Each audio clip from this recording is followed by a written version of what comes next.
Hello, this is the Canadian Mental Health Voters League podcast. My name is Dan Woods. Thanks for listening. The Ontario provincial election is starting to heat up. One of the more interesting topics that I found so far is the story of one candidate in the London West riding. His name is Andrew Lawton.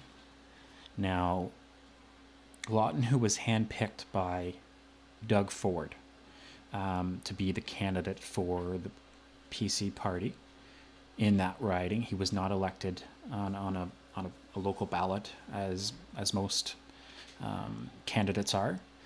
He was picked by Ford, and he's got a past of making some rather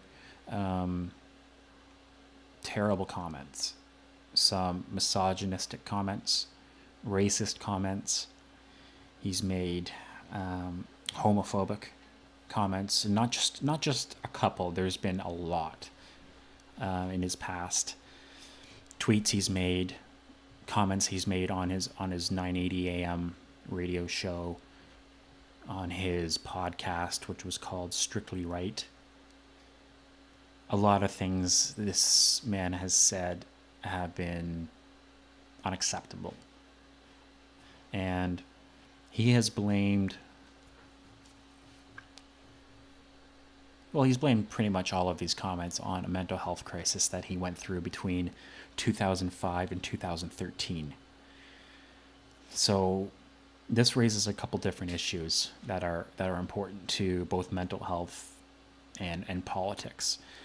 And one of them is that once somebody comes through the other side of a mental health problem, they often have to cope with some terrible decisions they made while being addicted to something or being mentally ill. Now, this is a very real problem, and clearly, according to Lawton, this is a major issue here. So I think the quote he used was that he wants voters should show the same compassion that his family and friends displayed, which, if I'm going to be completely honest, I don't think the public is ready, willing, or able to do. When you make comments like this about homosexuality, about different races, about different religions, about women, I don't think you should necessarily get a pass in the public eye. It would be good to see if the public could forgive and forget some of the comments he made.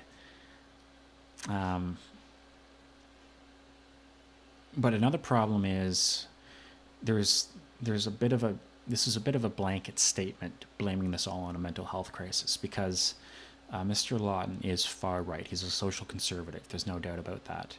He has used this statement to cover pretty much everything controversial that he said, and I think I would like to hear him speak more specifically about which comments he regrets, because being on the radio for as long as he was, releasing 200 podcast episodes and writing columns, there's an awful lot there, and I think he may be taking advantage of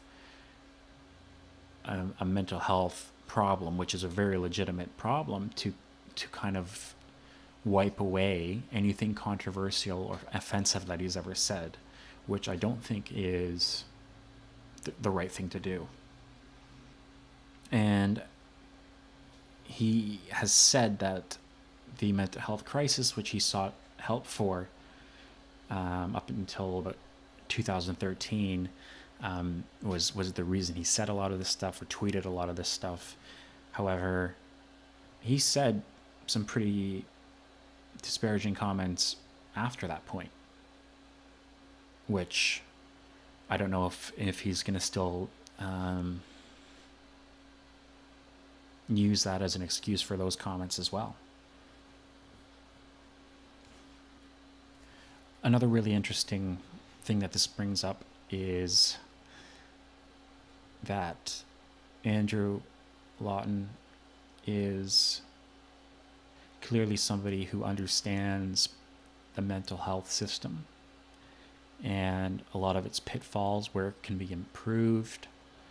And he's been vocal about wanting to change the system. And I think in that regard, I think it would be great to have somebody who has gone through a serious mental health crisis to be in the system, to be working on behalf of people who are currently going through what he has gone through. I think that is a tremendous advantage to having somebody like that in there. But I don't know if the public is ready to forgive and forget what he said. I would like to hear what you have to say and what you think. So please comment below. You can email us at our email address is takeaction@cmhvl.ca. You can follow us on Twitter at the CMHVL, and you can follow us on Facebook as well. And I thank you for listening. I'm working on the next podcast, which is about a piece of legislation that is going through, which is a major win for the mental health community. And I look forward to talking to you about it later. Thanks.